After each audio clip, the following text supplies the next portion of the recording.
Once upon a time, there was a man whose wife died, leaving him to bring up their only daughter. So he married again. His second wife was a sharp-tongued, stuck-up sort, and she had 2 daughters of her own, who were just as bad.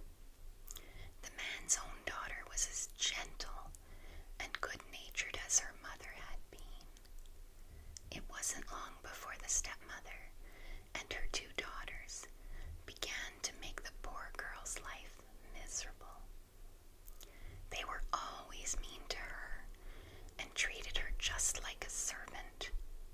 The only place she could find any peace was in the chimney corner among the cinders. So they laughed at her and called her Cinderella. But Cinderella in rags was still far prettier than her stepsisters, for all their finery. Now the king's son decided to give a ball, and he invited all the fine folk for miles around. There were to be 2 evenings of dancing and festivities. The sisters were thrilled. They could think and talk of nothing else, and they soon had Cinderella waiting on them, hand and foot, to make sure they looked their best.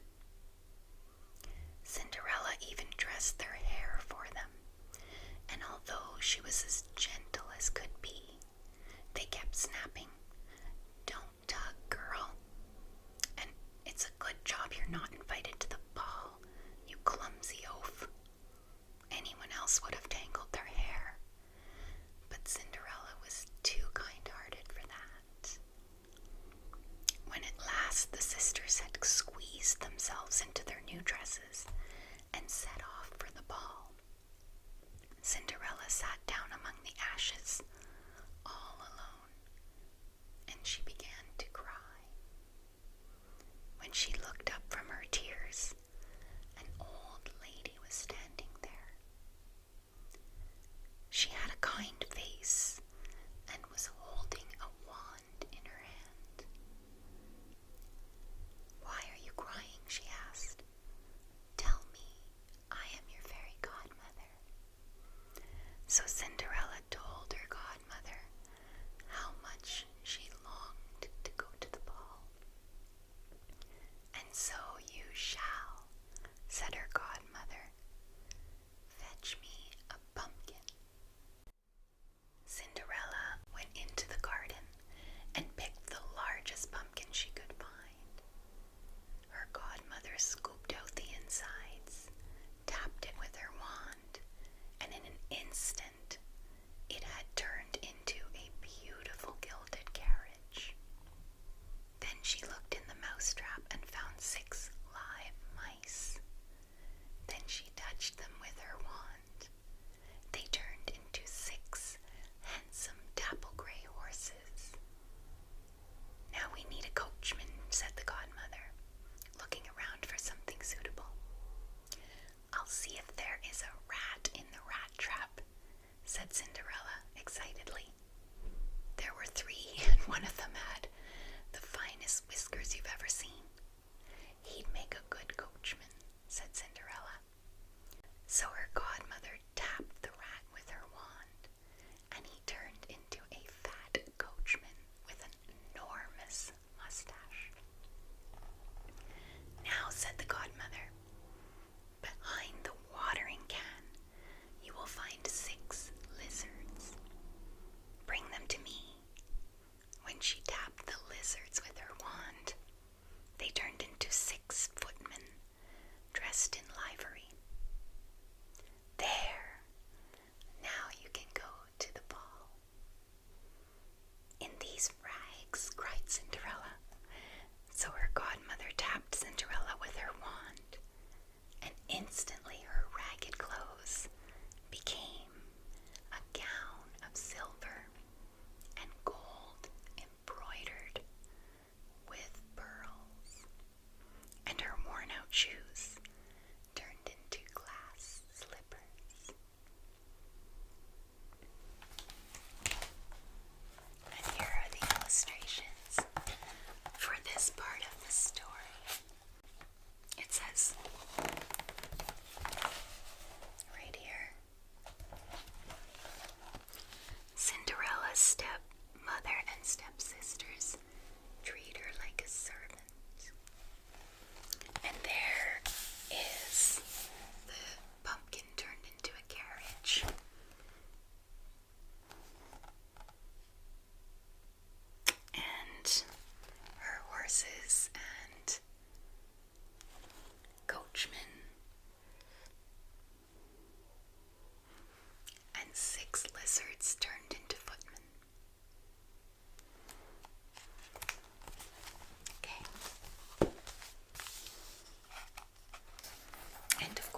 talk about the ball, and especially about the princess who had arrived so unexpectedly and vanished so suddenly. Whoever could she be? Oh, I wish I could see her, said Cinderella. Please won't one of you lend me a dress, just an everyday one, so that I can go to the ball? Certainly not, said the sisters. You'd disgrace us in front of the prince. And what would the lovely princess think, seeing us with a grubby creature like you? That night, when the sisters had left, Cinderella's fairy godmother transformed the pumpkin, rat, mice, and lizards again, and sent her to the ball in her glass slippers and an even grander dress. Don't forget to leave before midnight, she said. Cinderella and the prince danced together all night. They laughed and talked, and he whispered sweet nothings in her ear. She completely forgot the time. When she heard the chimes of midnight, Cinderella fled. The prince ran after her, but all he found was one glass slipper. He questioned the palace guards, but they had not seen a princess leave, just a peasant girl. Cinderella, meanwhile, made her own way home, with no carriage, no horses, no coachman, no servants, no fine dress. All that remained of her finery was a single glass slipper. The prince, who was head over heels in love, proclaimed that he would marry the girl whose foot fit the glass slipper. He visited every house in the kingdom in search of her. At last, the prince arrived at Cinderella's house. The two sisters tried as hard as they could to squeeze their big feet into the glass slipper, but in vain. Is there no other girl in the house? Asked the prince. No, the sisters replied, unless you count Cinderella, but she's just a grimy little good-for-nothing. Nevertheless, said the prince, let her try on the slipper. So Cinderella came out from the chimney corner. Her foot slid as neatly into the glass slipper as a sword in its sheath. As she stood there in her tattered dress, all smeared with dust and ashes, the prince still thought she was the most beautiful girl in the world. So Cinderella and the prince were married and lived happily ever after. And Cinderella, who was as good as she was beautiful, forgave her sisters and took them to live with her in the palace, where they married two great lords of the court. And you can see the illustration here, where the prince has Cinderella try on the slipper, and it fits perfectly.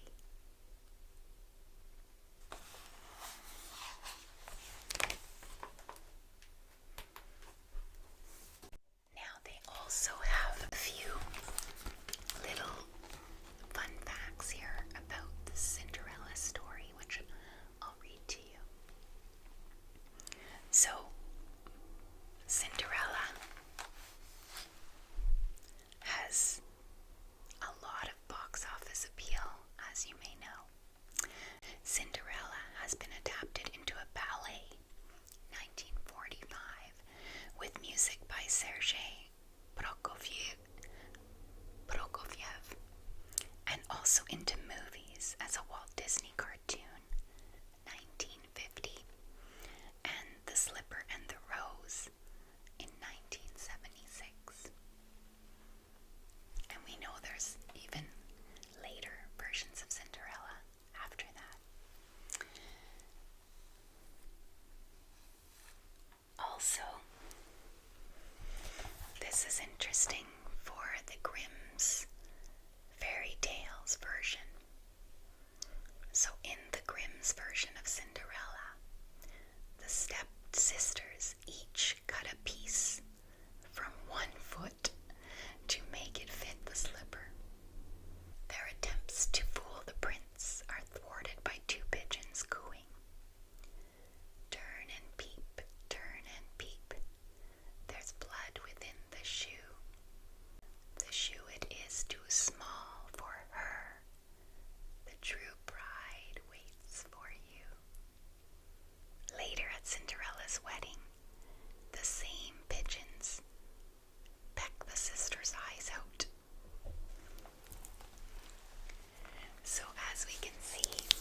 the snow. She said to herself, "If only I had a child as white as snow, as red as blood, and as black as ebony." Soon afterward, the queen had a daughter named Snow White. With skin white as snow, lips red as blood, and hair black as ebony. When she was born, the queen died. After a year, the king remarried. The new queen was proud and vain. Every day she asked her magic mirror, "Mirror, mirror on the wall, who is the fairest of them all?" And the mirror would reply, "You are, O queen." But one day when Snow White was 7 years old, the mirror replied, "Snow White is." The spiteful queen told her huntsman, "Take Snow White into the forest and kill her." The huntsman took the child into the forest, but he hadn't the heart to kill her. He shot a young boar instead and took its lungs and liver to the queen. Okay, this is kind of violent. I'm sorry for that. Alone and afraid, Snow White ran through the forest. At last, she came to a cottage. Inside, on a table, were 7 plates and cups, and upstairs were 7 beds. Snow White ate from each plate and drank from each cup. Then she lay down on each of the beds. Some were too long and some were too short, but the 7th was just right, and she lay down to sleep. At nightfall, the owners of the cottage came home. They were 7 dwarfs who mined silver in the mountains. First one and then the other asked, "Who's been eating from my plate? Who's been drinking from my cup? Who's been sleeping in my bed?"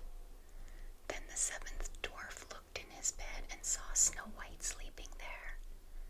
Not wanting to disturb her, he slept the night, taking turns with the other 6, 1 hour with each. The next day, Snow White told the dwarfs all about her stepmother and the huntsman. They said, "If you take care of us, we'll take care of you." So Snow White kept house for the 7 dwarfs. One day the queen asked her magic mirror, "Mirror, mirror on the wall, who is the fairest of them all?" "Snow White," the mirror replied. "So the child lives still," the jealous queen thought grimly. She disguised herself as an old woman, selling brightly colored laces, and went door to door searching for Snow White. At last the queen arrived at the dwarf's cottage. The dwarfs had told Snow White not to open the door to anyone, but she couldn't resist seeing the old woman's pretty laces. The old woman said, "I'll lace you up." She laced Snow White up so tightly she fainted. And here are the illustrations so far. So you can see Snow White was very, very young at the time, only 7. "Now I am the fairest in the land once more," cackled the queen as she ran away. When the dwarfs came home from the mines, they found Snow White. At first they thought she was dead, but when they cut her laces she began to breathe, and soon she was herself again. The next time the queen asked her mirror who was the fairest of them all, to her astonishment, she once again received the answer, "Snow White." Disguised disguised as an even older woman, she went back to the dwarf's cottage. This time, Snow White would not let her in. "Look at my pretty combs," the old woman said. Snow White leaned out of the window to see, and the old hag said, "Let me put this comb in your hair." The comb was dipped in poison. As soon as it touched Snow White's hair, she fainted away. That night, the dwarfs again thought Snow White was dead, but when they took the comb from her hair, she revived. They warned her to watch out for any more of her stepmother's tricks. Meanwhile, the queen asked her mirror the question and once again received the reply, "Snow White." So disguised as a farmer's wife, she went back to the cottage. She took with her a beautiful apple, white on one side and red on the other. However, the red side of the apple was poisoned. Snow White would not let her in, but the old woman said, "Why not share my apple? I shall have the white side, and you shall have the red." As soon as Snow White bit into the apple, she fell dead.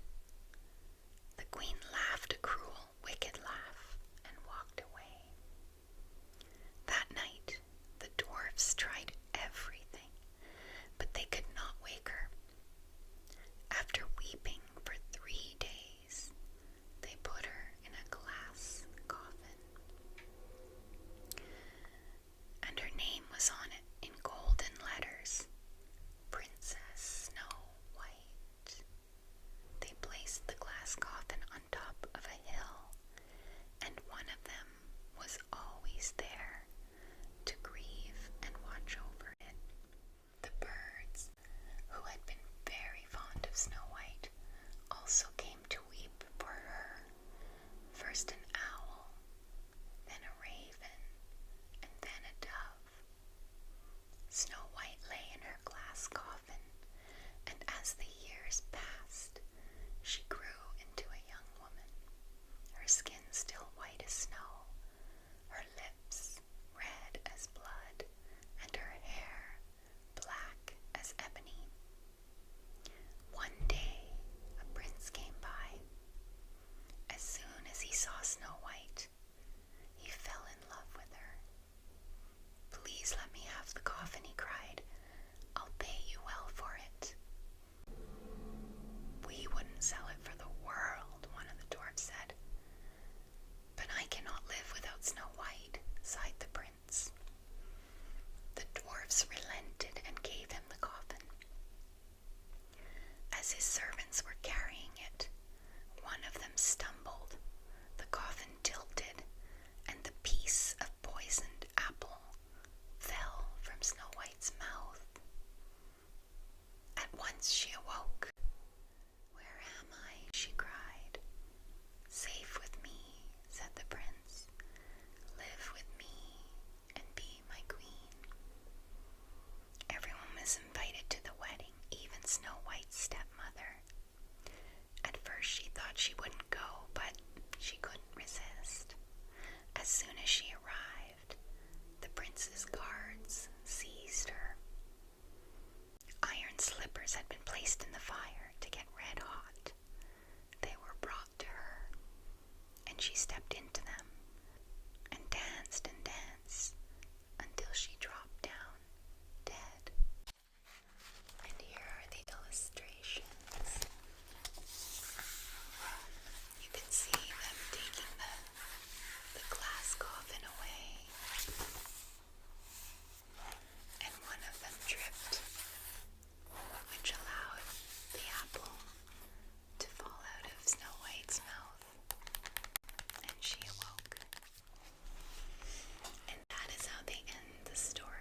Disney Snow White.